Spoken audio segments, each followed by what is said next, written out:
자매님들 시작.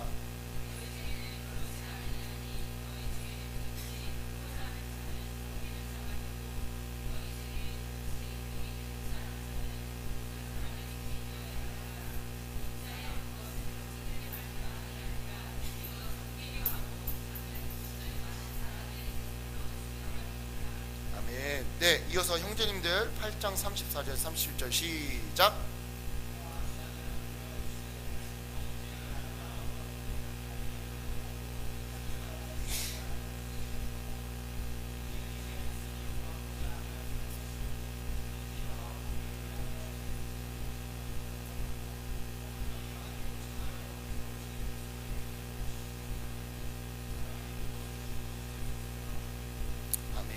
예, 지난 주간인 지난달, 저희는 마태복음을 통해서 하나님께서 우리에게 들려주고 싶으신 그 핵심 메시지가 무엇인가 라고 하면서 이렇게 한번 정리를 했었습니다.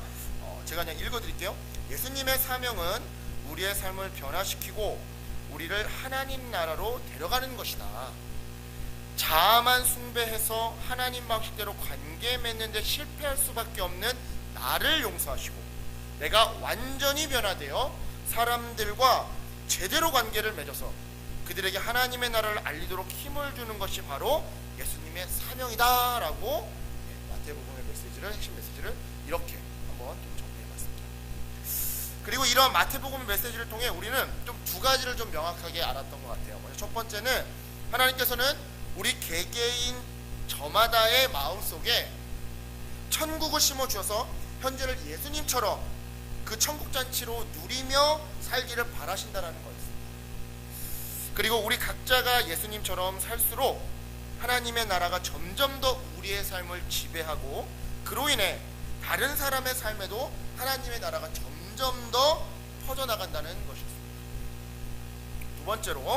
두 번째로 우리가 정말 싸워야 할 싸움은 우리 각자 안에서 일어난다는 것과 가장 악한 적은 사탄이 아니라 어떻게 보면 우리 개개인의 자기중심성이라는 것을 우리가 좀 깨달았던 것 같아요. 참고로 여기서의 자기중심성이란 우리가 우리의 인생을 하나님이 원하신 대로가 아닌 내가 원하는 대로 사는 게 당연하다고, 그것이 뭐가 잘못됐냐고 생각하는 그 태도가 바로 자기중심성이다라고 정리했었습니다. 그런데요 여러분, 제가 묻겠습니다. 그 싸움이 잘 되시나요? 자기중심성하고 막 싸우는 그 싸움이 잘 되시나요? 저는 잘 안 돼요. 기분이 영 가라앉습니다. 낙심되고 공허하고 황망하고 걱정거리가 있고 그냥 아무 열정이 없습니다. 나 이렇게 살다가 세상 사람들은 막 내 친구들은 벌써 막 저렇게 갔는데 주님의 복음이라는 것은 사람들하고 투쟁해서 싸워 이겨라가 아니라 내 자신감이냐 싸워서 자기 중심성을 이기고 남을 섬기고 하나님의 방식대로 남을 섬기고 관계 맺으라는 건데 나 남들보다 도태되는 거 아니야? 좀 낙심이 됩니다. 그리고 걱정이 생깁니다. 뭐야 나 이렇게 도태되는 거 아니야? 더군다나 또 이럽니다. 바라는 게 좀 잘못된 거야? 내가 이렇게 열심히 예배 드렸는데 좀 이런 거 좀 주세요. 이렇게 바라는 게 잘못된 거야? 이렇게 낙심되기도 합니다. 그럼 나는 뭐 하려고 신앙을 하지? 하지만 여러분, 지금 제가 한 이 불평들과 불만들을 잘 살펴보면 자기 자신에 대해서는 여전히 열정적입니다. 그죠? 내가 도태되는 것 같은데? 그럼 나는 뭔가 바라면 안 돼? 자기 자신에 대해서는 열정적이라는 거죠. 순탄한 인생을 기분 좋게 살고 싶은 마음이 현재로서는 모든 고난에도 불구하고 하나님을 섬기겠다는 마음보다 훨씬 더 강한 것만 같습니다. 자, 이런 우리 마음 상태에서 이제 마가복음을 한번 읽어 나가기 시작합니다. 마가복음에는 예수님께서 온갖 환자들을 치료하는 이야기가 대부분입니다. 그리고 죽었다가 다시 살아나신 후에는 우리들에게 가서 모든 사람에게 복음을 전하라고 말씀하십니다. 하나님 당신이 언젠가는 잘못된 세상을 고치시고 우리들을 이 힘든 세상에서 구해주시겠지만 사실 그것이 복음의 핵심은 아닙니다. 예수님께서 가져오신 좋은 소식, 그 복음의 핵심은 하나님의 나라가 지금 여기서 비록 완전하지는 않지만 그래도 어느 정도는 이루어져가고 있다는 겁니다. 천국 생활이 이 땅에서 어느 정도는 가능하다는 것이죠. 우리는 지금 날마다 왕이신 예수님 그 권위 아래서, 그 능력 아래서, 그 능력을 힘입어서 살 수 있다라는 것입니다. 그리고 그렇게 살아갈 때 예수님처럼 우리도 사람들을 섬김으로써 하나님의 목적을 이룰 수 있다라는 것입니다. 모든 인간의 갈망이 예수 그리스도 안에서 충족되고 또 확장되고 다시 충족되고 또 확장되고, 그렇게 되면서 영원히 그렇게 살 수 있다라는 것입니다. 주님의 능력 아래서. 그런데요 여러분, 그 소식이 사실 우리 마음을 완전히 사로잡지는 않아요. 마음 깊이 다가오지 않습니다. 그것보다 더 반가운 소식들이 너무나도 많기 때문입니다. 인정하기 싫지만 현재 행복한 삶을 약속해주는 게 훨씬 더 반갑습니다. 아내와의 친밀한 관계, 그리고 재미있고 의미 있는 우정, 암에 걸리지 않는다는 보장, 막대한 돈, 보람있는 직업, 고공승진, 이것이 예수님께서 가져오신 그 복음보다 더 반갑습니다. 사실 저도요, 어디 가가지고 청년들한테 예수님 믿으세요 그러면 무조건 전하고 싶습니다. 왜냐고요? 이렇게 전하면요 사람들이 바글바글 야 교회 가면 취업 된다, 야 교회 가면 좋은 배우자 나왔어, 뒷일이야. 제가 감당할 건 아니고 어쨌든 많이 오겠죠. 누가 들어도 정말 좋은 소식이지 않습니까? 그죠? 야 선교단체 거기 들어가면 취업이 풀린다, 야 거기 포도나무교회 거기 가면 고공승진한다, 누가 들어도 반갑지 않겠습니까? 그런데요 여러분, 여기에서 제가 한 가지 놓친 게 있습니다. 뭐냐면 바로 이 책 마가복음의 저자 마가의 삶 속에서 흘렀던 예수 그리스도의 생명력입니다. 여러분, 마가복음 누가 썼을까요? 아무도 모르세요? 대답이 없네요. 예, 마가가 썼겠죠. 마가가 썼으니까 마가가 쓴 책 마가복음, 그죠? 예, 다들 아는데 대답 안 한 거죠? 그죠, 다솜아? 가슴이 날 보고 웃고 있어요? 예. 알면서 얘기 안 한 거죠? 예, 그래요? 예. 여러분, 하나님께서는 남들이 그려내지 못할 예수님의 모습을 보여줄 사람으로 마가를 선택하셨습니다. 마태, 누가, 요한을 선택한 것도 마찬가지 이유에서입니다. 한 인물에 대해 네 사람이 각자의 초상화를 그리는 것이죠. 하나님께서는 우리가 예수님의 아름다움을 모든 측면에서 보기 원하십니다. 왜냐하면 예수님은 실로 아름다우신 하나님이기 때문입니다. 여러분, 한 사람이 한 사람을 묘사하는 것도 부족합니다. 나라는 사람을 설명할 때요, 내 엄마가 설명하는 저와 제 배우자가 설명하는 저와 여러분들이 설명하는 저는 다릅니다. 하물며 한 사람, 한 명의 인간도 한 사람이 전부 다 표현할 수 없는데 감히 지존하신 하나님, 그 하나님의 본체신 그 예수 그리스도를 어떻게 한 명의 기록으로 다 묘사할 수 있겠어요? 한 명의 기록으로 다 설명해 줄 수 있겠어요? 그래서 4명을 하나님께서 선택하시고, 사실 4명도 부족해요. 여러분, 마가는요 우리와 마찬가지로 편한데 익숙한 사람이었습니다. 이 마가복음의 저자인 마가도 우리와 별반 다를 게 없었다고요. 편한 게 좋고 그냥 쉬는 게 좋고. 그는 큰 저택에서 자랐습니다. 여러분, 어머니 마리아는 늘 예수님의 제자들을 자기 집에 맞아들였죠. 마가는 우리처럼 삶의 편안함과 영적 진리를 혼돈했었습니다. 하지만 마가의 영적 아버지였던 베드로가 로마 감옥에서 처형만 기다리다가 하나님의 도움으로 풀려나 마가의 집에 도착하자 마가는 가슴이 뜨거워졌습니다. 그것이 바로 사도행전 12장 1절에서 9절에 기록되어 있는 내용입니다. 그죠, 상아야?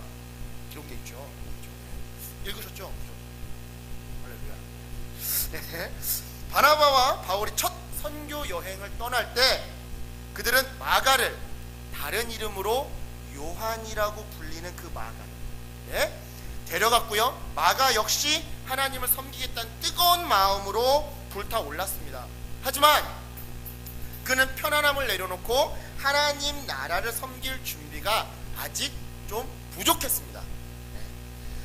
바울이 한 이교도를 사탄의 자식이라고 부르면서 그를 눈멀게 하고 바보시의 총독인 서기오 바울이 예수님을 믿도록 한 사건을 지켜본 마가는 다음 사역지인 버가를 향해 여행하는 동안 딴 생각을 품게 되었습니다.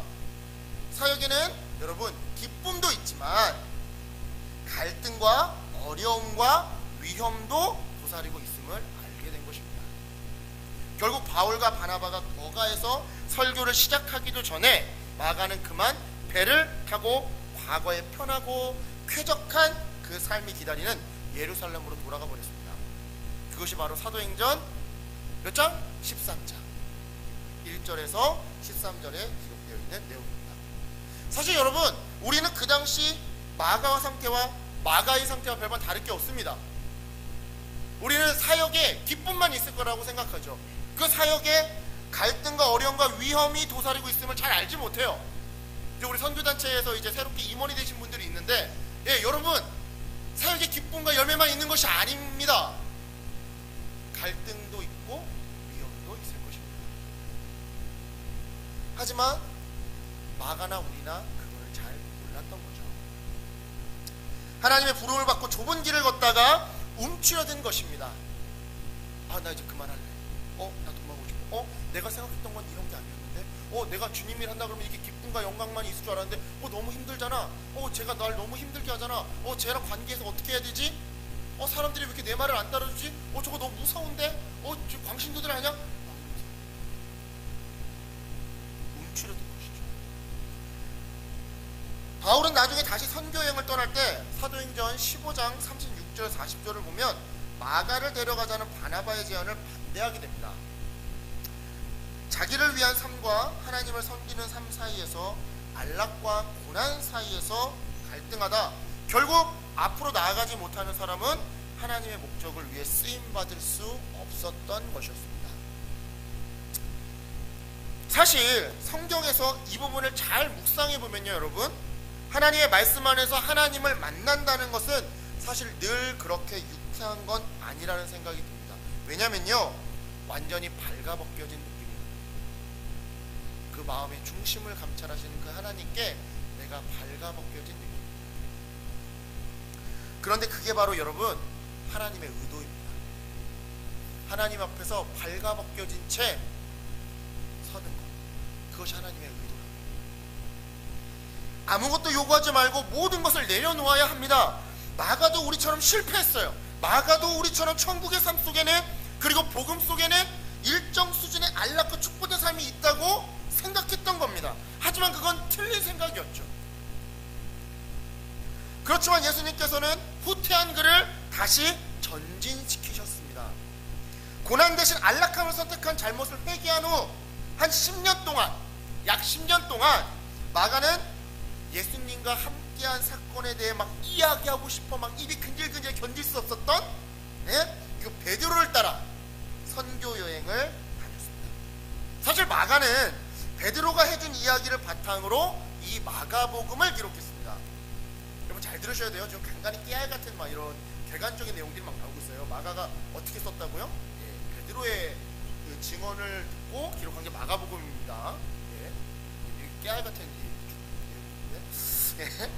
깨알 같은 내용인데, 그래서 이 마가복음에는 베드로의 열정과 흥분이 많이 배어 있습니다. 마가는 예수님이 이타적인 종의 삶을 사느라 안 겪어도 될 고난까지 겪었다는 걸 더욱 충분히 확실하게 이해하게 되었던 것입니다. 천국의 삶이 어떤 의미인지 제대로 깨달은 거죠. 마가는 변화되었습니다. 여러분, 바울에게 거절당했지만 시간이 흐른 뒤 바울은 다시 그를 받아들였습니다. 골로새서 4장 10절에서 11절을 졸리니까 같이 찾아볼게요. 골로새서 4장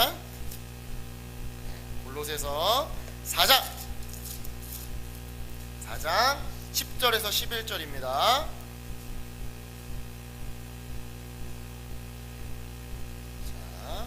함께 읽겠습니다. 시작.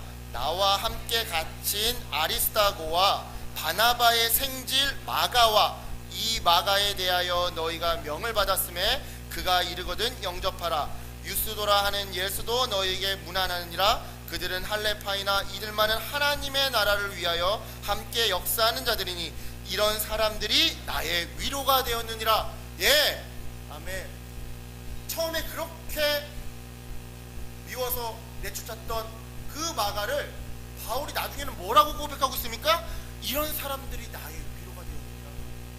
예, 마가가, 그 도망갔던 마가가, 그 마가 때문에 바나바랑 대파라파 싸웠던 그 마가가 이제는 나중에는 바울의 위로가 되었다는 거예요. 또한 여러분, 디모데후서 4장 11절에서 처형을 앞둔 바울은 마가가 와주기를 당부했습니다. 여러분 나중에 한번 찾아보세요. 디모데후서 4장 11절이에요. 마가는 여러분 편안함을 버리고 섬김과 고난의 길을 선택했습니다. 여러분, 섬김과 고난의 길은 특권입니다.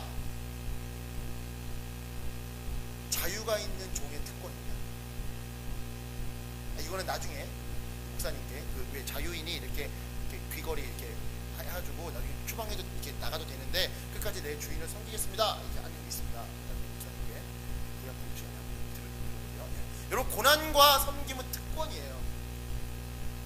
자유가 있는 종의 특권입니다. 자유가 있는 종. 후에 마가는 어떻게 되었을까요? 여러분, 이제 뭐 우리가 이런 정경 말고 또 이렇게 뭐 흘려들어오는 구전이나 또 이런 외경들이나 또 이런 또 다른 사가들이 있을 거 아니에요? 그 자료에 의하면 마가는 이집트에서 최초의 교회를 개척하게 된다고 합니다. 그리고 성실하게 섬기다가 결국 거리로 끌려 나오고 구덩이에 갇혀서 화형당하고 말았다고 합니다. 마가입니다. 여러분, 마가에 대한 이야기를 듣고 다시 한번 마가복음을 읽어볼까요? 지금 말고요. 지금은 말고 너무 기니까 집에서 읽어보시고요. 지금은 다시 한번 오늘 본문 말씀을 제가 한번 읽어보겠습니다. 네, 제가 10장 43절에 45절을 다시 한번 읽어볼게요. 너희 중에는 그렇지 아니하니 너희 중에 누구든지 크고자 하는 자는 섬기는 자가 되고 너희 중에 누구든지 으뜸이 되고자 하는 자는 모든 사람의 종이 되어야 하리라. 인자에 온 것은 섬김을 받으려 함이 아니라 도리어 섬기려 하고 자기 목숨을 많은 사람의 대속물로 주려 함이니라. 여러분 어떻습니까? 마가의 삶을 듣고 나서 이 말씀을 들으니까 조금 더 그 의미가 깊게 다가오십니까? 여러분, 이 마가복음을 통해 하나님께서 우리에게 말씀하시고 싶으신 메시지는 바로 여러분 제가 여러분께 나눠드린 유인물 3번에 있습니다. 신청 넘기시면 3번. 하나님께서 이 마가복음을 통해 우리에게 하시고 싶은 말씀입니다. 우리 함께 읽어볼게요. 시작. 내 아들 덕택이지. 하지만 너는 내 아들을 분명히 보아야 한단다. 인격적으로 가까이에서 보고 그를 알고 섬길 수만 있다면 소중한 것을 모두 잃더라도 그럴 만한 가치가 있다. 네가 그리스도를 좀 더 분명히 알수록 그를 위해 어떤 고난도 치르겠다는 각오가 설 것이다. 천국의 삶은 영원한 기쁨을 소망하며 뼛속 깊은 곳에서부터 자기를 종으로 여기고 자기를 부인하는 고난의 삶이란다. 예, 그렇습니다. 예수님을 분명히 보고 분명히 알아야 합니다. 그래야 우리는 소중한 것들을 잃더라도 마태복음의 메시지처럼 새로운 공동체, 자기중심성을 버리고 하나님의 영으로 충만하여 하나님의 방식으로 관계 맺는 사람들, 바로 교회가 될 수 있는 겁니다. 마가복음 스타일로 표현해보면요, 예수님을 따르는 자들이 된다라는 겁니다. 다시 말해서요, 여러분, 교회가 된다라는 것은요, 예수님을 따른다라는 것이고요, 이것은 예수님을 분명히 보고 분명히 알 때 가능하다는 겁니다. 그렇다면 여러분, 마가복음 속 예수님은 어떤 모습이었을까요? 먼저 첫 번째, 비밀스러운 예수님이었습니다. 마가는요, 예수님이 자기의 정체를 밝히지 말라고 한 말을 몇 번이나 마가복음 속에서 언급합니다. 물론 다 그럴 만한 이유가 있었죠. 예수님은 많은 사람들이 기대하고 바라던 것처럼 즐겁고 축복된 삶을 주러 오신 것이 아니었습니다. 그분은 섬기러 오셨고 고난받으러 오셨죠. 오늘 우리가 읽은 10장 45절 말씀처럼 많은 사람을 구원하기 위하여 치를 몸값으로 자기 목숨을 내어주러 온 것이지, 고공승진, 좋은 회사 취업, 학점 보장, 안 보장, 이것을 위해 온 것이 아니란 말이에요. 예수님이 처음 세상에 오셨을 때 그분은 세상에 대한 지배권을 주장하고 섬김받으러 오신 게 아니었습니다. 섬기러 오신 거였죠. 둘째로 마가복음 속 예수님은 즉각적인 예수님이었습니다. 마가복음에서 헬라어로 유티스라는 단어가 있습니다. 유티스, 제가 맞게 있는지 모르겠는데 헬라어를 안 한 지 너무 오래돼가지고 유티스라는 단어가 있습니다. 이게 즉시, 바로라는 단어입니다. 이게 여러분 마가복음에 몇 번 나오는지 아세요? 예? 제가 그걸 썼나요? 아, 죄송합니다. 42번 나옵니다. 아, 이거 상품 걸라고 했는데 안 걸기 잘했네요. 42번 나옵니다. 그렇다면 마가복음에 대한 신약 전체에서는 여러분 이 단어가 몇 번 나오는지 아십니까? 모르시죠? 저도 몰라요. 안 세봐서. 예? 저도 안 세봐서 몰라요. 예? 확실한 건 마가복음을 제외한 나머지 신약 26권에 나온 횟수보다 더 많다라는 겁니다. 근데 여러분 마가복음이 신약전에서 차지하는 비중이 얼마나 되신지 아십니까? 실로 작아요. 양이 어마어마하게 작아요. 근데 그 어마어마하게 작은 책 마가복음 속에 즉시라는 단어가 다른 26권에 쓰인 것보다 훨씬 더 많이 써요. 그래서 즉각적인 예수님. 예수님은 섬기러 오셨고, 섬기려면 정말로 성령님께서 정말로 깨닫게 하실 때 즉각적으로 반응해야 된다는 걸 예수님은 몸으로 직접 보여주신 거예요. 그래서 어떤 사람은 이렇게 얘기합니다. 마가복음 속에 예수님은 일하다가 죽었다. 성령 받자마자 일하다가 죽었다. 여러분, 우리도 마찬가지입니다. 우리도 마찬가지예요. 즉각적으로 응답돼야 됩니다. 정말 성령님이 깨닫게 하시고 우리의 마음을 감동시키시며 우리의 마음을 움직일 때 즉각적으로 응답돼야 됩니다. 종의 삶이란 명상과 안식을 핑계로 게으름을 피우는 게 아닙니다. 오늘 우리가 읽은 말씀 8장 34절 35절처럼 예수님을 닮은 섬김의 실천과 정말 자기중심성을 버리는 고난의 삶, 십자가의 삶, 그것이 바로 종의 삶입니다. 어떤 목사님이 이런 말씀을 하시더라고요. 가정에 가서 교회에서 사역 마치고 집에 들어갔을 때 가정에서 안식하려고 하지 말아라. 가정에서조차도 사역하려고 해라. 너의 배우자도 너의 자녀도 네가 섬겨야 할 대상이다. 전 그 말이 굉장히 신선했습니다. 되게 신선했어요. 퇴근하면 무조건 쉬어야지. 안식해야지. 쉬어야지. 힘들었어요. 이게 아니라고. 종의 삶이란 평안과 안식과 묵상을 통해서 얻어지는 것도 있겠지만 그보다 먼저 십자가를 짊어지는 자기 부인을 통해서 이루어지는 것이죠. 셋째로 마가복음 속 예수님은 고난의 예수님이었습니다. 8장 31절에 이 분위기 전환을 우리는 좀 주목해 봐야 됩니다. 여러분, 우리 마가복음 8장 31절 한번 찾아보겠습니다. 마가복음 8장 31절입니다. 마가복음 8장 31절. 마가복음 8장 31절입니다. 자, 우리 함께 읽겠습니다. 마가복음 8장 31절 시작. 고난을 받고 대제사장들과 서기관들에게 버림받아 죽임을 당하고 사흘 만에 살아나야 할 것을 비로소 그들에게 가르치시되 아멘. 예, 여러분 31절을 보면 인자가 많은 고난을 받고 배척을 받아 죽임을 당하고 나서 사흘 후에 살아나야 한다는 것을 비로소 제자들에게 가르치기 시작하셨다라고 합니다. 여러분, 이 구절 전까지는요, 마가복음을 잘 보시면 이 8장 31절 전까지는요 예수님이 뭘 강조하시냐면요 섬김을 강조하세요. 근데 이 8장 31절부터 분위기 전환이 일어나서 이때부터는 예수님이 뭘 강조하시냐면 고난을 강조하세요.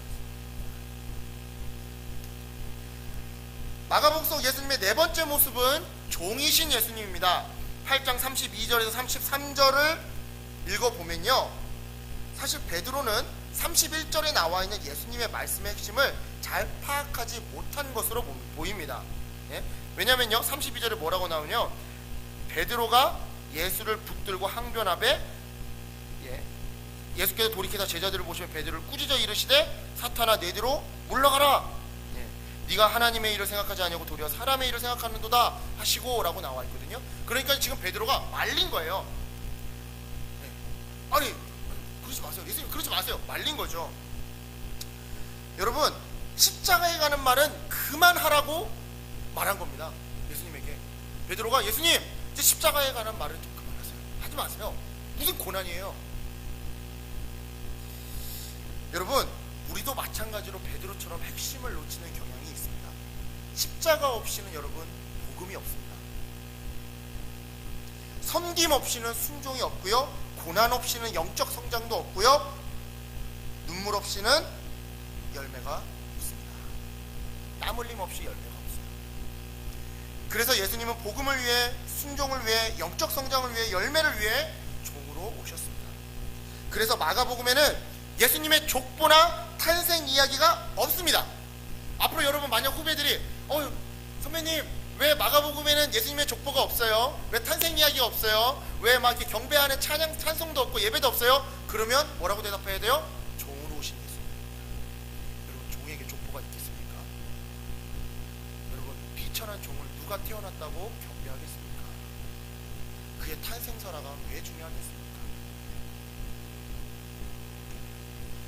여러분 마가복음에서 하나님의 교훈은 왕의 왕, 주의 주이신 만물의 창조주가 겸손한 종으로 오셨다.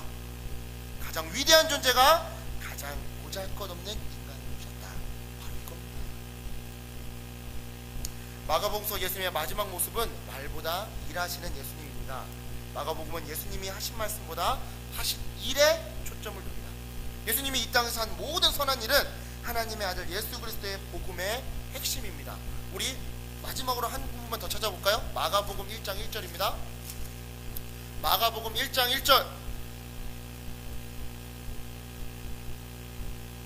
마가복음 1장 1절. 자, 찾으셨으면 시작. 하나님의 아들 예수 그리스도의 복음의 시작이라. 아멘. 여러분 다들 아시겠지만 4개의 복음서 중에 마가복음이 가장 먼저 쓰여졌습니다. 복음의 시작인데 그 복음의 시작을 알리는 마가복음은 종으로 오신 예수님, 일하신 예수님, 말씀하신 것보다 일하신 게 더 많아요. 참으로 이분은 하나님의 아들로서 섬기시다 하셨습니다. 그렇습니다. 여러분 마가복음 속 예수님은 비밀스럽고 즉각적이시고 고난받으시고 종이시고 일만 하신 예수님입니다. 이런 마가복음 속 예수님을 몇 문장으로 정리한 것이 바로 오늘 우리가 읽은 10장 43절에서 45절이고요. 이걸 다시 한마디로 정리하면 이겁니다. 예수님의 길은 고난의 길이다. 예수님의 길은 고난의 길이다. 예수님의 길은 고난의 길이다. 이러한 예수님을 분명히 보고 분명히 할 때, 그리고 이러한 예수님의 길을 분명히 보고 분명히 할 때 우리는 비로소 소중한 것들을 잃더라도 하나님의 영으로 충만하여 예수님을 따르겠다고 고백할 것입니다. 예수님과 같이 자기 정신성을 부인하고 타인의 구원을 위한 자기 희생의 짐을 짊어지고 예수님을 따르겠다고 고백할 것입니다. 사실 여러분 몸이 잘 안 따라줘서 문제지 마음만은 날마다 따르고 싶어 안 따르는 것입니다. 몸이 안 따라줘서 문제지. 사랑하는 여러분, 자기 부인이라고 하는 이 고난을 통해서만 예수님을 닮아갈 수 있습니다. 그것이 예수님이 본으로 먼저 보여주신 삶이고, 제약된 인간이 이 땅에서 하나님을 사랑하며 이웃을 사랑하며 참된 화평을 누릴 수 있는 유일한, 특별히 마가복음 속 여러분, 마가는요, 특별히 마가복음 속 마가는 선교 여행과 베드로를 통해 전해 듣는 예수님의 말씀을 통해 자기 부인을 이뤄냈습니다. 부끄럽고 수치스러워도 복음을 전하면서, 그리고 더욱더 말씀을 듣고 말씀을 읽으면서 성령님께서 그 마가를 더욱더 채우시고 동시에 그 자기중심성을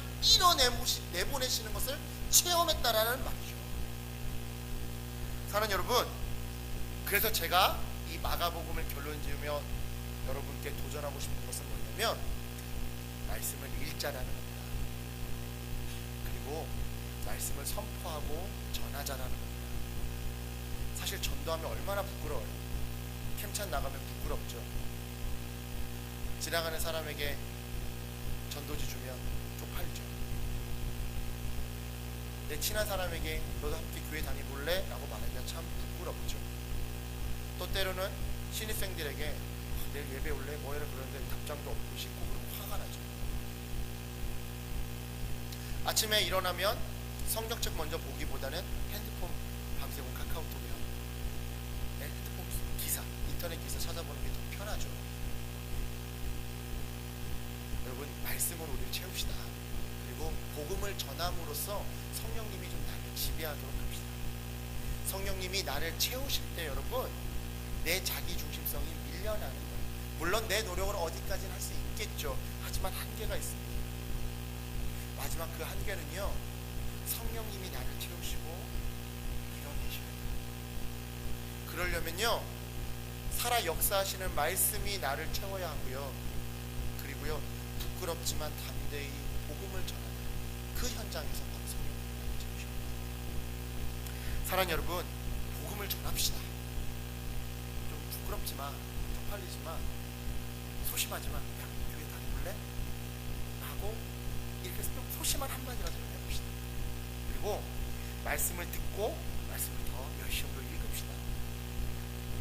이번 한 주 복음을 전하고 말씀을 읽음으로 성령님께서 축복에 대한 우리의 권리의식을 완전히 무너뜨리시기를 소망합니다. 섬김 받으려 하기보다 남을 섬기도록 마음을 강권하시는 그 성령님의 강권하시는 은혜를 체험하시길 주님의 이름으로 간절히 축원합니다. 네, 우리 함께 기도하고 마치겠습니다. 기도하겠습니다. 주님, 우리가 주님을 사랑한다라고 고백합니다. 주님을 따르겠다고 고백합니다. 물론 그 고백이 거짓된 고백은 아닙니다. 하지만 우리가 그 말의 의미를 제대로 알지 못하고 한다라는 생각이 듭니다. 주님의 그 고난의 길은 외면하고 주님의 영광만을 바라보면서 주님을 온전히 바라보지 않고 주님을 온전히 알지 않으면서 그저 사랑한다고 감정에 취해 그렇게 고백하는 것만 같습니다. 사랑한다라는 말이 거짓말은 아닌데 내 삶의 흔적을 보면 사랑하지 않는 것 같고 정말 주님을 따르겠다라는 그 고백이 거짓된 고백은 아닌데 내 삶의 뒤안길을 돌아보면 주님을 따르기보다 나를 따랐음을 바라보게 됩니다. 주님, 그 모든 삶을 회개합니다. 그리고 정말 마음의 원이로되 육신이 연약하오니 주님 말씀으로 나를 붙드시고 성령님 나를 주장하여 주시옵소서. 우리가 부끄럽지만 더욱더 말씀을 전할 때에 성령님께서 온전히 나에게 용기를 부어주시고 나를 지배하시고 나의 그런 부끄러움과 수치심을 몰아내 주시는 그 놀라운 은혜를 체험하길 소망합니다.